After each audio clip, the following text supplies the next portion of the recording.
कुरान के अंदर कुछ आयतें ऐसी हैं जो आतंक को बढ़ावा देती हैं, वायलेंस टीचिंग हम कहें उसको एक तरह से, वो कुरान के अंदर इस तरह की बातें हैं। वसीम रज़वी ने एक मर्तबा फिर से अपनी जुबान के जरिए आतंक फैलाने की कोशिश की है और अपनी आतंक वाली जबान के जरिए उसने मुस्लिम कम्युनिटी के जज्बात को एक मर्तबा फिर से मजरू की है। ना ही मुस्लिम कम्युनिटी के जज्बात को बल्कि दुनिया के 200 मुख्तलिफ मजहब के मानने वाले लोगों को भी इस बात से तकलीफ पहुंचाने की कोशिश की है और गलत बात को लोगों में फैला रहा है। उस जालिम ने यह कहा है कि कुरान में कुछ आयतें ऐसी है जो आतंक को फैलाते हैं, इसकी जबान ही आतंकी है।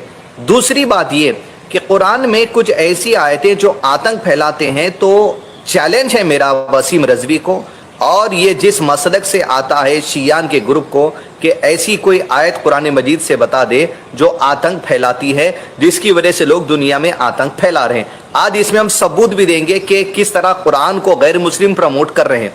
दूसरी बात ये, कुरान आतंक को प्रमोट करता है या आतंक को प्रमोट नहीं करता, ये आपको कब पता चलेगा? जब आप कुरान को पढ़ेंगे। कुरान मजीद अल्लाह का कलाम है जो आखिरी प्रवक्ता मोहम्मद सल्लल्लाहु अलैहि वसल्लम की तरफ नाजिल किया गया है ताकि दुनिया के अंदर जितने इंसान अब क़यामत तक आएंगे उनकी जिंदगी का तरीका कुरान मजीद में बयान किया गया है।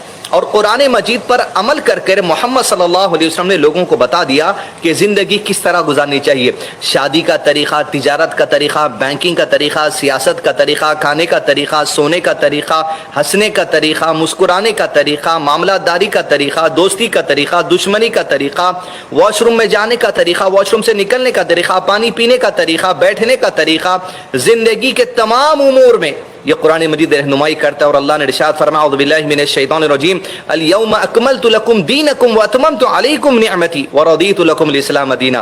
कुरान मजीद की आयत जब नाजिल हुई, यानी अल्लाह अज़्ज़ा वजल ने कह दिया कि जिंदगी का जो सिस्टम है तुम्हारे गुजारने के लिए वो तकमील कर दिया गया। अब इंसान को कोई सिस्टम ढूंढने की जरूरत नहीं है, कोई सिस्टम बनाने की जरूरत नहीं है मैं कैसे रहूं, बस उस सिस्टम पर चलो जो रब ने तुम्हें दिया है और अपने रब को राजी करो, दुनिया में भी खुश हो जाएंगे और आखिरत में भी खुश हो जाएंगे। लेकिन अगर कुरान को पढ़ेंगे नहीं, कुरान को ऐसे आतंकी जबान वालों से सुनकर दूर हो जाएंगे। और ये खुद जालिम इस आयत को सुन ले, अल्लाह ने कुरान में इरशाद फरमाया, वमन अअरद अन ज़िक्री, जो कोई मेरे जिक्र से इस कुरान से मुंह मोड़ लेगा, लोगों में गलत बात फैलाएगा, इसके खिलाफ जो सो भड़काएगा, आतंकी बात करेगा, जो कोई कुरान मजीद से मुंह फेर लेगा दुनिया के अंदर गलत है समझकर, आतंकी बात कहने वाला है समझकर, वह क़यामत के दिन जब उठाया जाएगा कब्रों से, इसे अंधा करके उठाया जाएगा। वो कहेगा, या रब मैं दुनिया में तो आंखों वाला था, दुनिया में देखता था, आज मुझे अंधा बना के क्यों उठाया? अल्लाह अज़्ज़ा वजल जवाब देंगे, ठीक इसी तरह जब हमारी आयतें कुरान मजीद की तेरे सामने जिंदगी में आई थी, तूने उन्हें इनकार कर दिया था, आज हम भी तुम्हें भुला देते हैं। दुनिया में ये कहा था ये आतंक फैलाने वाली है, खुद भी रुक गया था, दूसरों को भी रोकने की कोशिश की थी, अंधा करके उठाए जाएंगे क़यामत के दिन और अल्लाह अज़्ज़ा वजल के करीब बड़ा अज़ाब ऐसे लोगों को होने वाला है। लिहाजा हदीस दोस्तों, बिलखुसूस नॉन मुस्लिम भाइयों बहनों से जो इंटेलेक्चुअल्स हैं, अक्लमंद हैं, लॉजिकल एक्सप्लेनेशन पर जो सो तवज्जो देते हैं और इसके साथ साथ अच्छे बुरे की तमीज रखते हैं, जो अल्लाह अज़्ज़ा वजल ने आपकी भी फितरत में रखी आपकी पैदाइश के मौके पर, क्योंकि हर बच्चा की पैदाइश इस्लाम पर होती है, फितरत पर होती है। आप नॉन मुस्लिम से गुजारिश है कि कुरान को पढ़ना शुरू करें, मजीद से मजीद कुरान के करीब आए। गलती मेरी है, गलती हमारी भी है कि हमने आप तक सही तरीके से कुरान को नहीं पहुंचाया, लेकिन ऐसे आतंकी जबान वाले एक आध स्टेटमेंट देकर आपको दूर ना कर दे। अगर मैं वसीम रज़वी से ये कहूं तेरा नाम वसीम रज़वी नहीं, तेरा नाम कुछ और है, तो क्या वो मान लेगा? नहीं मानेगा, क्योंकि मेरे कहने से हकीकत नहीं बदलती। उसी तरह वसीम रज़वी के कहने से कुरान मजीद की आयतें आतंकी नहीं हो जाती। अल्लाह पर तोहमत है, अल्लाह के नबी सल्लल्लाहु अलैहि वसल्लम पर तोहमत है और अल्लाह अज़्ज़ा वजल के कलाम पर उंगली उठाना है, जो बहुत बड़ा गुनाह है, हत्ता के कुफ्र वाली ये जो सो बात है, इस्लाम से खारिज हो जाएगा वसीम रज़वी अगर इस पर फतवा निकाल दिया जाए तो। दूसरी अहम बात ये कि जिस मुल्क में हम रहते हैं और जिसके चेले ये हैं, जिस मुल्क में हम रहते हैं, जहां पर जिसकी हुकूमत चल रही है वो नरेंद्र मोदी जी की चल रही है। आपको तो تو پتا ہے اس ملک میں سب انسانوں سے غلطی ہو سکتی ہے، لیکن اگر کسی سے غلطی نہیں ہو سکتی تو پرائم منسٹر نریندر مودی سے غلطی نہیں ہو سکتی۔ وہ جب اپنی بات کہتے ہیں تو بہت سوچ سمجھ کر کہتے ہیں، بہت ہی بات کو تول کر کہتے ہیں، بہت ہی ریسرچ کر کر کہتے ہیں، ان کی تقریر پر کوئی انگلی نہیں اٹھا سکتا۔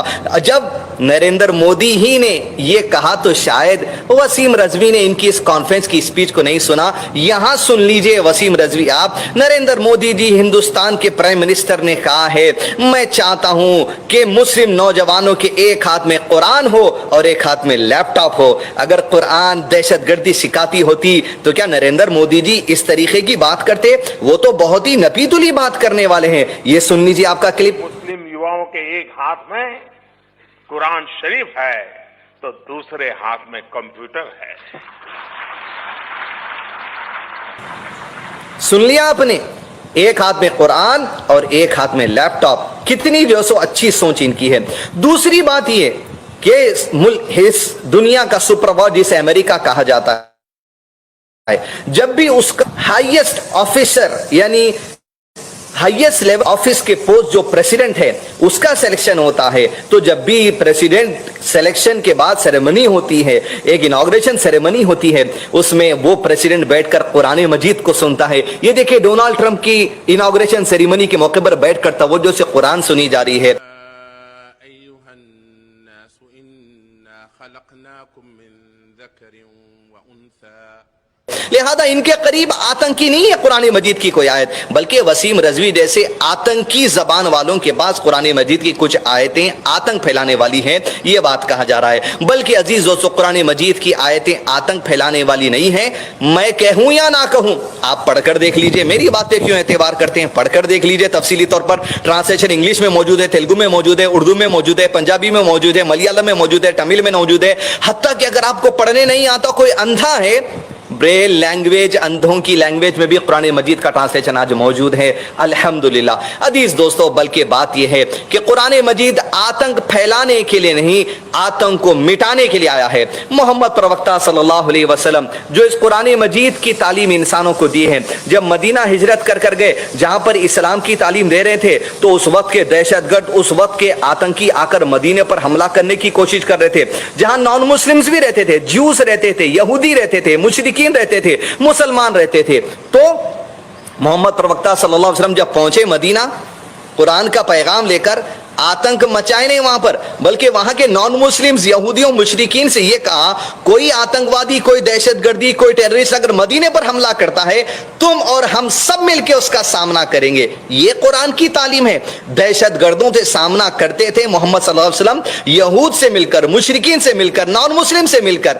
تو اگر آتنک پھیلانا ہوتا تو یہود اور مشرکین سے مل کر آتنک پھیلانے کی بات ہوتی، لیکن یہود اور مشرکین کے ساتھ مل کر امن پھیلانے کی بات دنیا میں کی گئی ہے۔ لہذا مسلمانوں سے اپیل ہے، اگر قیامت کے دن اندھے نہیں اٹھنا چاہتے، اور میں اندھا نہیں اٹھنا چاہتا ہوں انشاءاللہ، تو پھر قرآن مجید کی طرف اپنا رشتہ جوڑے۔ غیر مسلم بھی اگر اللہ کے اس کلام سے منہ پھیرتے ہیں، ان کو اس طرح کی وسیم رضوی جیسی آتنکی زبان گمراہ کرنے کی کوشش کرتی ہے، آپ کی ذمہ داری ہے حق کا پیغام دیں، ٹرانسلیشنز پہنچائیں۔ صرف ٹرانسلیشن دنیا کے جس زبان میں موجود ہے، محبت کے ساتھ اسلام کا پیغام ان کے سامنے رکھے۔ وہ نہیں لینا چاہتے مت دیجیے، لیکن اگر وہ لینا چاہتے ہیں بغیر کسی زبردستی کے، اپنی جو سو محبت سے پڑھنے کے لیے، ریسرچ کے لیے، تو ضرور قرآن مجید کی بات پہنچائے۔ جس طرح نریندر مودی جی نے کہا ایک ہاتھ میں قرآن، ایک ہاتھ میں لیپ ٹاپ، تو ضرور لیپ ٹاپ تو ہے ہمارے غیر مسلم بھائیوں کے ہاتھ میں، قرآن بھی اگر ان کے ہاتھ میں آ جائے تو امن کا پیغام وہ بھی دنیا کے اندر پھیلا سکیں گے۔ السلام علیکم ورحمۃ اللہ وبرکاتہ۔